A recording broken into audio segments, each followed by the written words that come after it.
Praise the lord. హల్లెలూయా. ఎంత పాపినైనాను యేసు చేర్చుకొనును, అంచుని సువార్తను అంతటా చాటించుడి, పాడుడి, మళ్ళీ పాడుడి. ఎంత పాపినైనాను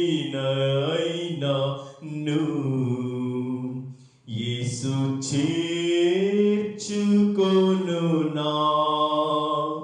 టంచు ప్రాకాటించుడి.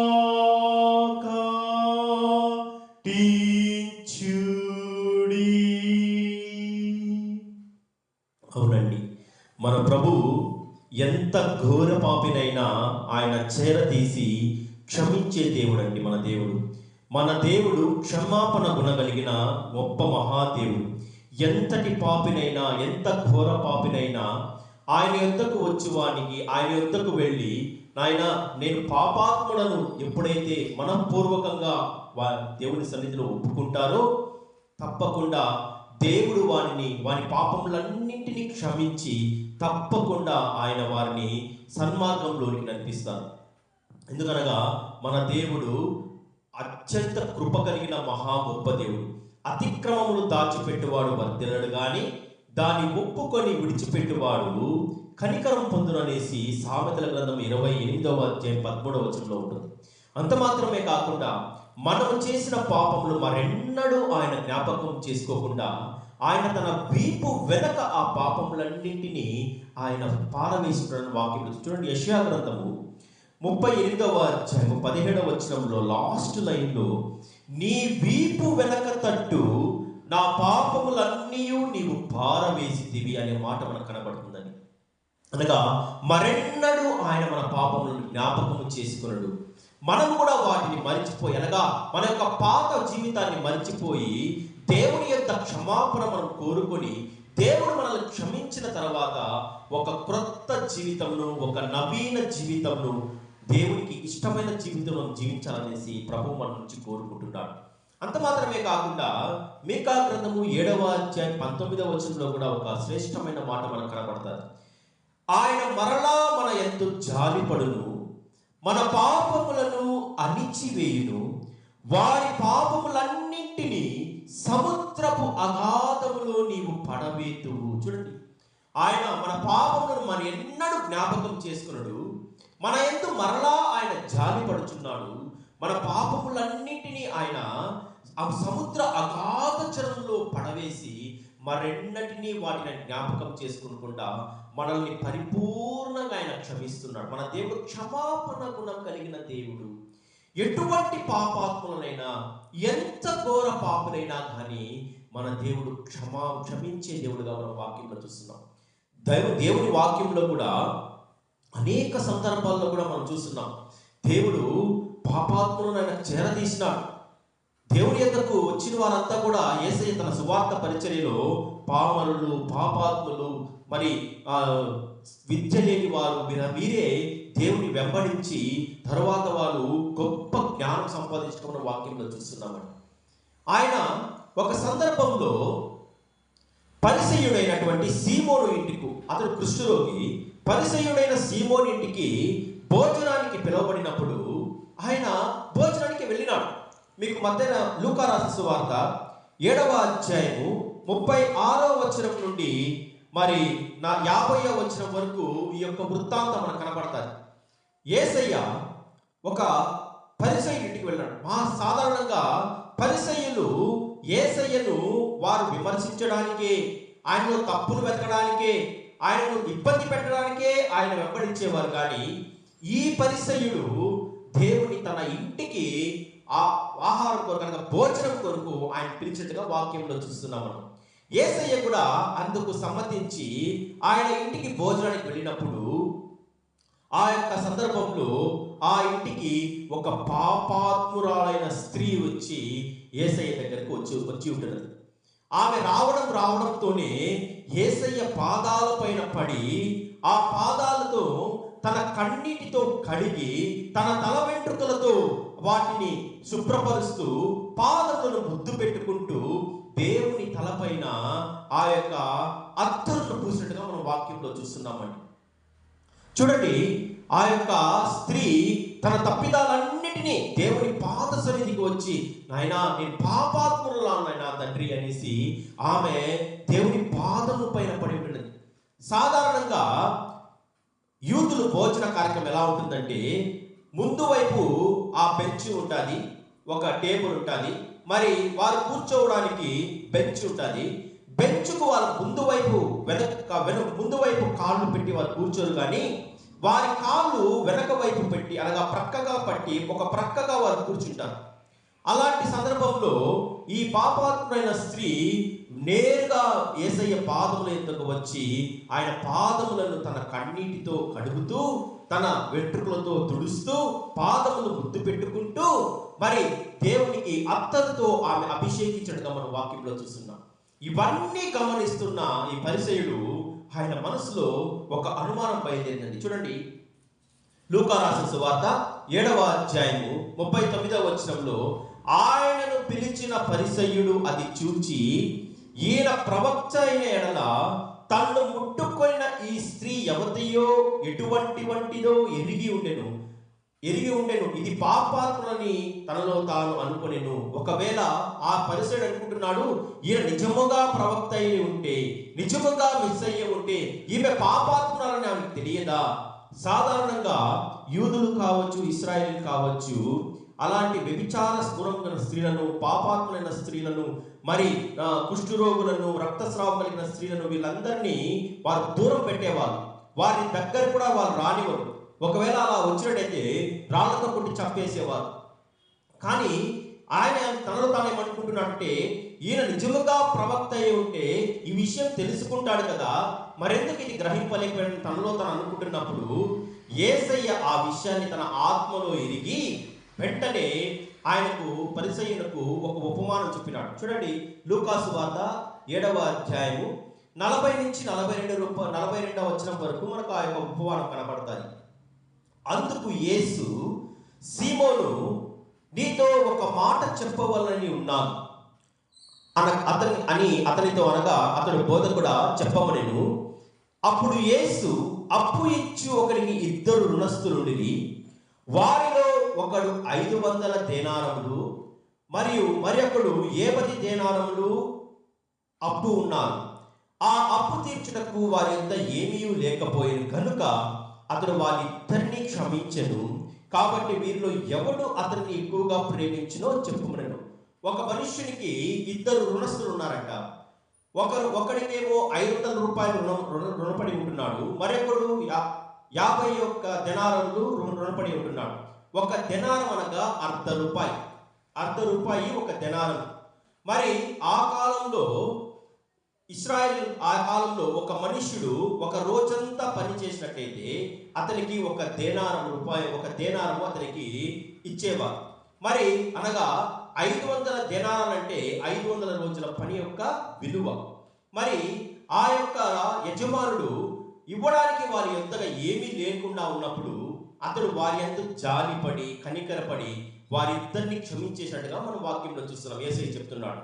మరి యేసయ్య తిరిగి అడుగుతున్నాడు, వీరిద్దరిలో ఆ యజమానిని ఎవరు ఎక్కువగా ప్రేమించి ఉంటారంటే, ఎవరైతే ఎక్కువగా క్షమింపబడి ఉంటున్నారో, ఎవరి యొక్క అప్పు ఎక్కువగా తీర్చబడి ఉంటుందో వారు క్షమింపబడి ఉన్నారనేసి అక్కడ చెప్పినప్పుడు, నీవు సరిగా చెప్పితివి. నేను నీ ఇంటికి వచ్చినప్పుడు నీవు నన్ను కడుక్కోవడానికి, నాకు కాళ్ళు కడుక్కోవడానికి నీవు నీరు ఇవ్వలేదు. అయితే ఈ స్త్రీ తన కన్నీటితో నా పాదములను కడిగెను. నేను మరి నా తలకు అభిషేకించడానికి నీవు నూనె ఇవ్వలేదు. ఆమె తన అత్తరుతో నన్ను అభిషేకించెను. నేను నీ ఇంటికి వచ్చినప్పుడు నీవు నన్ను ముద్దు పెట్టుకోలేదు, కానీ ఆ స్త్రీ నా పాదములను ముద్దు పెట్టుకోవడం మానలేదు. కాబట్టి ఆమె నన్ను ఎక్కువగా ప్రేమించదు కనుక ఆమె యొక్క విస్తారమైన పాపములు క్షమింపబడి ఉన్నవనేసి ప్రభువు ఆ మాట అక్కడ పలికినట్టుగా మనం వాక్యంలో చూస్తున్నాం. చూడండి, లూకా సువార్త 7వ అధ్యాయం 47-48 వచనాల్లో మనకు ఆ మాట కనపడతారు. ఆమె విస్తారముగా ప్రేమించను గనుక ఆమె యొక్క విస్తార పాపములు క్షమింపబడి ఉన్నవని నీతో చెప్పుచున్నాను. ఎవనికి కొంచెముగా క్షమింపబడునో వాడు కొంచెముగా ప్రేమించునని చెప్పి నీ పాపములు క్షమింపబడినని ఆమెతో చెప్పెను.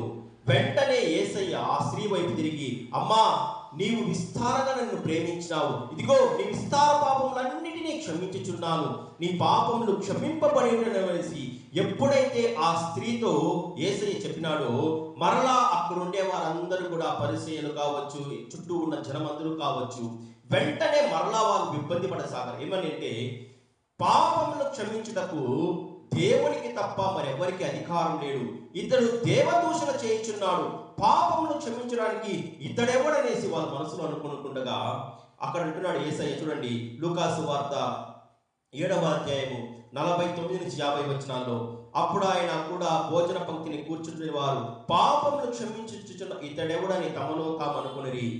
అందుకు యేసు, అమ్మా, నీ విశ్వాసము నిన్ను రక్షించెను, సమాధానం గల దానవై వెళ్ళుమని ఆ స్త్రీతో చెప్పాను. మరి యేసయ్య ఆ స్త్రీని క్షమించడం వాళ్ళకు, నీ పాపములు క్షమింపబడి ఉన్నవనే మాట యేసయ్య ఎప్పుడైతే పలికినాడో వారందరూ ఇబ్బంది పడిసాగారు. ఎందుకనగా వారు యేసయ్యను కేవలం ఒక మనుష్యుడిగా మాత్రమే చూస్తున్నారు, కానీ ఆయన దేవాది దేవుడు అనేసి వాళ్ళు అర్థం చేసుకోలేకపోయినారండి. మరి ఇదే సందర్భంలో మరి మార్కు సువార్త 2వ అధ్యాయంలో కూడా యేసయ్య ఆ పక్షవాయు గలవానితో నీ పాపములు క్షమింపబడి ఉన్నవనే మాట తెలిపిన వెంటనే అక్కడ కూడా అక్కడున్న పరిసయ్యులు, సద్దుకయ్యులు వీరందరూ కూడా యేసయ్య పైన అభ్యంతరపడుచు, నీకు పాపములు క్షమింపబడడానికి నీకు ఎక్కడికి అధికారం ఉన్నదనేసి ఆయన నిలదీసినట్టుగా మనం వాక్యంలో చూస్తున్నాం. చూడండి, మార్కు సువార్త 2వ అధ్యాయము మొదటి 9 వచనాలు చూసినట్టయితే, కొన్ని దినములైన తర్వాత యేసయ్య కపెర్నహూము అనే ఒక పట్టణంలోనికి వచ్చినప్పుడు, యేసయ్య ఒక ఇంటను ఉన్నప్పుడు జనులందరూ యేసయ్య యొక్క దివ్యమైన సువార్తను వినడానికి గుంపులుగా ఆ గృహం వైపుకి వచ్చి ఉంటున్నారు. మరి ఇల్లంతా నిండిపోయినది, ఎక్కడ చూసినా జనమే. అదే సందర్భంలో ఒక 4 వ్యక్తులు ఒక పక్షవాయువు గల రోగిని మంచం పైన మోసుకుంటూ వచ్చినారు యేసయ్య దగ్గరికి, ఎలాగైనా యేసయ్య చేత అతను స్వస్థపరచబడాలనేసి. కానీ అక్కడ గుంపులుగా జనం ఉన్నట్టు చూచి యేసయ్య వద్దకు వారు చేరుకోలేకపోయినారు. కానీ అప్పుడు ఆ యొక్క 4 స్నేహితులు, ఆ మనుషుని యొక్క 4 స్నేహితులు వాళ్ళు ఏం చేశారంటే, ఎలాగైనా యేసయ్య వద్దకు చేరుకోవాలనేసి అతన్ని పక్షవాయువు గల రోగిని మంచంతో సహా వారు ఇంటి పైకి తీసుకెళ్ళి ఇంటి పై కప్పును తీసి ఆ యొక్క పైకప్పు గుండా వారిని, ఆ యొక్క రోగిని యేసయ్య యొక్క సన్నిధికి అలాగే దించినారు. మరి వెంటనే యేసయ్య వారిని చూచి ఆశ్చర్యపోయినారు, ప్రజలందరూ కూడా ఆశ్చర్యపోయినారు. వెంటనే యేసయ్య వారి యొక్క ఆ విశ్వాసమును చూసి ఆయన వెంటనే నీ పాపములు క్షమింపబడి ఉన్నవనేసి ఆ మాట అంటున్నాడు. చూడండి, మార్కు సువార్త 2వ అధ్యాయం 5వ వచనంలో, యేసు వారి విశ్వాసమును చూచి, కుమారుడా, నీ పాపములు క్షమింపబడి ఉన్నవని పక్షవాయు గల వారితో చెప్పాను. శాస్త్రంలో కొందరు అక్కడ కూర్చుండి ఉండేది. వారు ఇతడెట్లెందుకు చెప్పుచున్నాడు, దేవదూషణ చేయించున్నాడు కదా, దేవుడొక్కడే తప్ప పాపమును క్షమింపగలవాడేమని తమ హృదయంలో ఆలోచించుకుని. చూడండి, అక్కడ వారు అభ్యంతర పడుతున్నారు.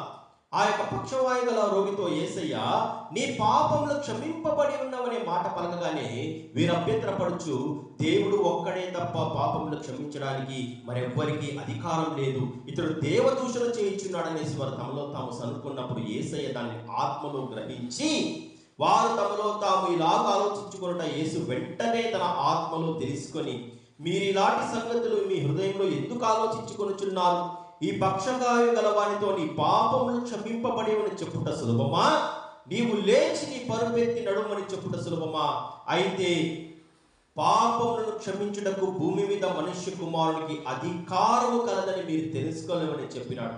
యేసయ్యతో వారితో పరిశీలనతో అంటున్నాడు, మనుష్య కుమారులకు ఈ భూమి పైన పాపములు క్షమింపడానికి ఆయనకు అధికారం ఉన్నదనేసి ఆయన అంటున్నాడు. ఎందుకనగా, ఇదిగో నేను త్వరగా వచ్చుచున్నాను, వాడి వాడి క్రియల చొప్పున నేను సిద్ధపరిచిన జీతము నా యొద్ద ఉన్నది. యేసయ్య తన రెండవ రాకడలో వచ్చినప్పుడు ఆయన మనందరికీ తీర్పు తీర్చబోచున్నాడు. మనమందరము ఒకరోజు ఆయన యొక్క న్యాయపీఠం మీద హాజరు కావాల్సి ఉంటున్నది.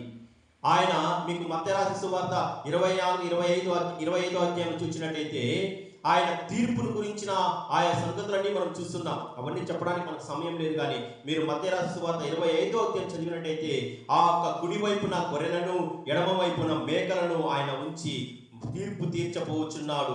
ప్రతి వానికి తీర్పు తప్పదు. మనుష్యుడా, నీవు నీ నోటితో పలికిన ప్రతి వ్యర్థమైన మాటకు నీవు లెక్క చెప్పవలసిందే. ఏ ఒక్కరు తప్పించుకోము. కాబట్టి యేసయ్య యొక్క న్యాయపీఠం మీద మనం హాజరు కావాల్సి ఉన్నది. అంతకన్నా ముందు యేసయ్యకు మనందరి పాపములను క్షమించడానికి కూడా ఆయనకు అధికారం కలదు. ఆయన మరెన్నడూ మన పాపములను జ్ఞాపకం చేసుకోకుండా మన పాపములన్నిటినీ క్షమించగలిగిన అర్హత గల దేవుడు ఈ ప్రపంచంలో ఆయన ఒక్కడే. కాబట్టి ఆయన పాద సన్నిధిలో మనం వచ్చి మన పాపములన్నిటిని మనం ఆయన పాద సన్నిధిలో మనం ఒప్పుకుందాం. మరి వెంటనే యేసయ్య ఆ పక్షవాయు గలవానితో నీవు లేచి నీ పరుపెత్తుకొని నీవు ఇంటికి వెళ్ళమని చెప్పిన వెంటనే పక్షవాయు గలవాడు తన పరుపెత్తుకొని ఆయన లేచి నడుచుకుంటూ తన ఇంటికి వెళ్ళిపోయినట్టుగా మనం వాక్యంలో చూస్తున్నామండి. ఎంత అద్భుతం! అక్కడ ఉన్న వారందరూ విస్తుపోయారు. యేసయ్య చేసిన ఆ యొక్క కార్యక్రమం వచ్చినప్పుడు ఆ పక్షవాయువుని తీసుకుని వచ్చిన వారు నలుగురు ఆ మంచంతో పాటు ఆయన మోసుకొని వచ్చినారు. యేసయ్య వాని పాపములను క్షమించి ఆ రోగిని స్వస్థపరిచిన వెంటనే ఆ యొక్క మంచం పైన మోసుకొని వచ్చిన ఆ వ్యక్తి తన మంచాన్నే తనే మోసుకుంటూ అక్కడి నుంచి వెళ్ళిపోయినట్టుగా మనం వాక్యంలో చూస్తున్నాం. ఎంత అద్భుతం కదా! అక్కడ ఉన్న వారందరూ వాటిని చూచి విభ్రాంతి నొందినారు. మనం ఇలాంటి కార్యములు ఎన్నడూ చూడలేదని చెప్పుకొనొచ్చు. దేవుణ్ణి మహిమపరిచినారు.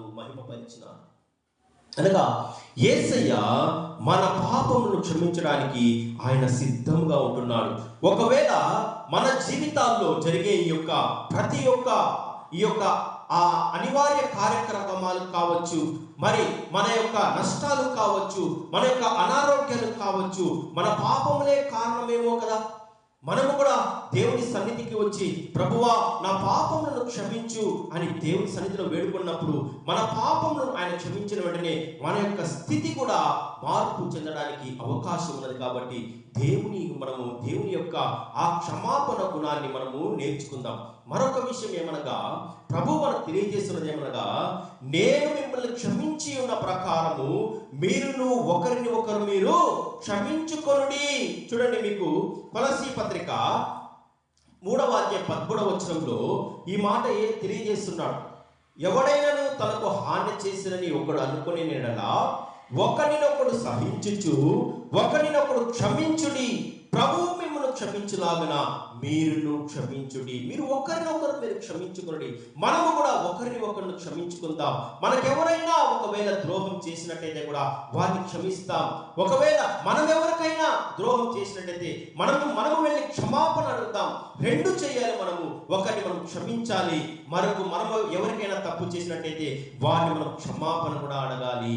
అప్పుడు మాత్రమే క్రీస్తు యేసు కలిగిన ఆ మనసును మనం కూడా కలిగి ఉన్నట్టు మనం వాక్యంలో నేర్చుకుంటున్నాం. కాబట్టి ఒకరిని ఒకరు మనము క్షమించుకుందాం. ఇదే యొక్క సంగతిని మరి మత్తయి గారు యేసయ్య దగ్గర అడుగుచు, ప్రభువా నేను ఎన్ని మార్లు క్షమించాలి నాన్న ఒక వ్యక్తిని అనేసి ఆయన యేసయ్య దగ్గర ఒక క్వశ్చన్ రైజ్ చేసినాడు, ఒక ప్రశ్న వేసినాడు. మీకు మత్తయి రాసిన సువార్త 18వ అధ్యాయము 21 నుంచి 22 వచనాలు చూసినట్టయితే, ఆ సమయమున పేతురు ఆయన ఎద్దుకు వచ్చి, ప్రభువా నా సహోదరుడు ఆయన తప్పిదము చేసిన ఎడల నేను ఎన్ని మార్లు అతని క్షమింపవలను? 7 మార్లు మట్టుగా అని అడిగాను. అందుకు యేసు అతనితో ఇట్లనెను, 7 మార్లు మట్టుకే కాదు 70 ఏళ్ల మారు మట్టుకని నీతో చెప్పుచున్నాను. అనగా పేతురు అడుగుచున్నాడు, ప్రభువా నేను ఎవరినైనా ఒక 7 మార్లు క్షమించిస్తే చాలా నాయనా అని అడిగినప్పుడు యేసయ్య అంటున్నాడు పేతురుతో, 7 మార్లు మట్టుకు కాదు 70 ఏళ్ల మార్లు మట్టుకనగా నీ జీవితకాలం అంతా నువ్వు నీ సహోదరుని నీవు క్షమించాల్సిందే. నీ సహోదరునికి నీ ముఖం త్రిప్పకము, నీ ముఖం త్రిప్పకము.